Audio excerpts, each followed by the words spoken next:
Pascal, d'abord, commençons avec vous parce que c'est véritablement tout un coup dur pour des résidents du quartier du Berger à Québec, inondés depuis samedi. 70 d'entre eux ont été évacués et maintenant, on essaie de déglager cette glace, cette épaisse glace qui s'est formée au fil des jours.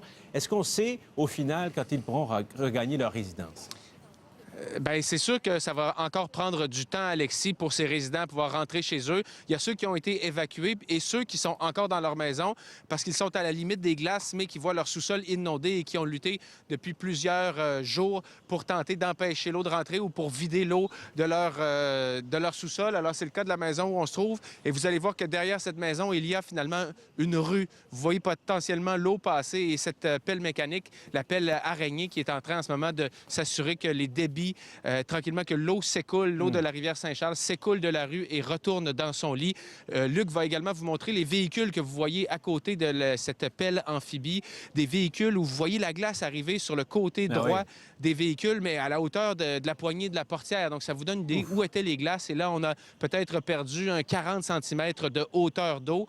Donc, ça vous donne une idée que la situation progresse assez bien. C'est encourageant pour plusieurs résidents. Je vous laisse entendre une dame qui luttait pour sauver son sous-sol et un autre monsieur qui, lui, a évacué son sous-sol parce qu'il avait peur des refoulements d'égouts, comme c'est survenu dans certaines résidences. On les écoute.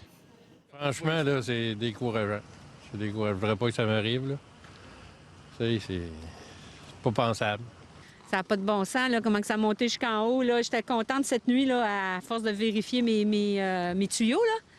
Que là, quand j'ai vu que ça commençait à descendre, puis même dans mon petit coin, là, c'est là que toute l'eau se ramassait. Puis on a réussi à vraiment le vider, là, puis à fermer les pompes. On était vraiment contents, là. Et dans ces images que nous montrait Luc, votre caméraman, cette pelle araignée, là, ce qu'on comprend, c'est que c'est très, très délicat comme opération. L'ensemble des interventions auxquelles on procède, là, il faut le faire très lentement.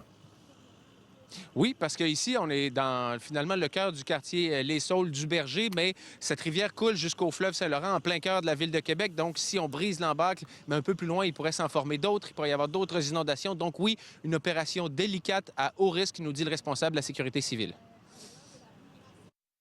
On a toujours le danger de faire bouger l'embâcle et de l'emmener plus bas. Ce qu'on ne veut pas faire, ce qu'on ne voulait pas faire, parce que là, on amène des risques pour les résidents qui sont plus bas. On ne veut pas avoir de dommages supérieurs.